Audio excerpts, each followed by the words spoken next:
afternoon, and welcome to TCTV News. I'm Sabrina Harrison. And I'm Rob Timmett, sitting in for Hubie MacArthur. A car slammed into the front of an empty Hampfield church on Sunday, police said.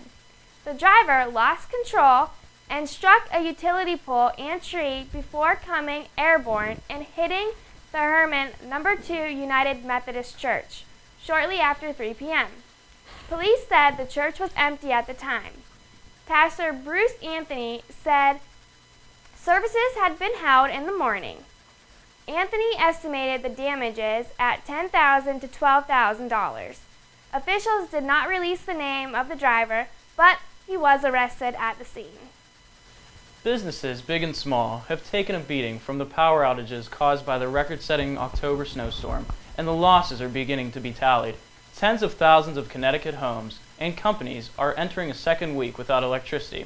The October storm dumped heavy snow across the Northeast and tore down many trees and utility wires. 3 million homes and businesses lost power in the height of the storm in Connecticut. This was the hardest hitting storm, racking up more than 830,000 outages, and more than 37,000 utility customers remain in the dark. Russia has launched an audacious bid to scoop up rock and dust samples from the Martian moon Phobos and bring them back to Earth for study. The dusty debris should provide fresh insight into the origin of the 27 km wide moon that many scientists suspect may actually be a captured asteroid. The mission is called Phobos Grunt. Grunt means soil in Russian. Saturday, October 29th, the Alpha Z Deltas of Teal raised awareness for autism at the girls' soccer game. The Alpha Zs worked with a charity called Autism Speaks. This is a national foundation that helps spread the word about autism. The girls constructed banners and posters, all things Autism Speaks, to get their message out to the fans at the game.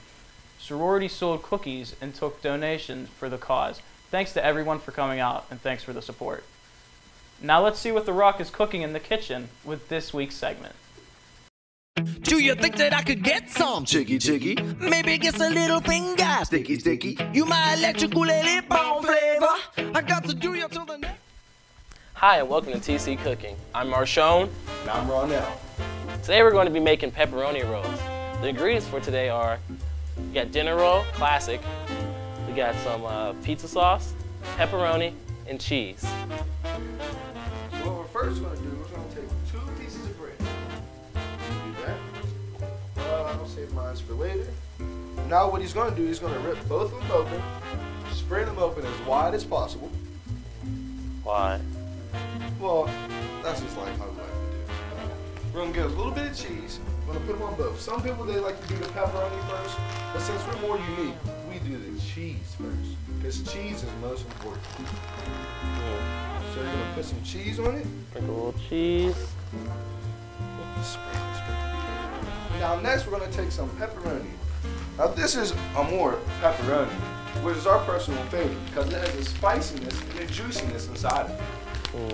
Delicious. Now I'm going to take 4 pieces of pepperoni just so I can get each corner of the bread. Is that how you like to make your pepperoni rolls? Yes, sir. I like to make mine with about 7 pieces on each. I just like the spiciness and the juiciness, the flavor inside of it. Well, some people like meat a lot more. Yeah, just ask Snooki. Anyway, what we're going to do is we're going to fold this just like that. If it's too big, don't worry. Just smush it down until the top layer will stay on it a little bit more. Now what Marshawn is going to do, he's going to put it in the microwave. What's the time you're going to put it on? I'm going to put it on about a minute, say, minute 10. Okay. Now he's going to heat it up. He's going to cause the cheese and everything to melt together. This is usually... Man, I burned that. Anyway, so right now what you see a done version. It's not completely perfect, but you know, it's good enough. So what we're going to do next is we're going to take some sauce. If you can shake it up a little bit. Make sure it's all mixed together. Take some sauce, and you're going to dump it on the side. You can use this at parties, college events, family reunions, weddings, anything you want to do, anything to make the time happy. Try it out. See what it tastes like. It's a little hot.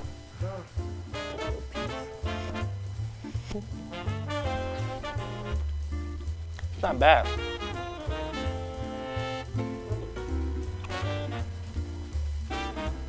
Pretty good.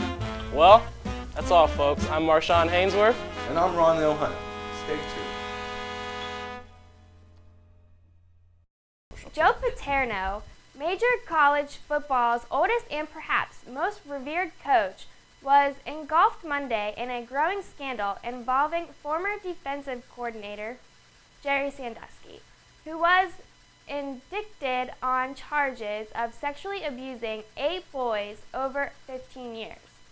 The Pennsylvania State Police Commissioner said that Paterno fulfilled his legal requirement when he relied to the university administrators that a graduate assistant had seen him attacking a young boy in the team's locker room showers in 2002.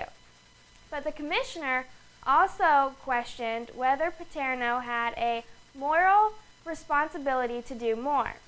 2 Penn State officials, Senior Vice President Gary and the athletic director, Tim Curry, surrendered on charges that they failed to alert police to the complaint about Sandusky. Now let's take a look at the week's sports highlights.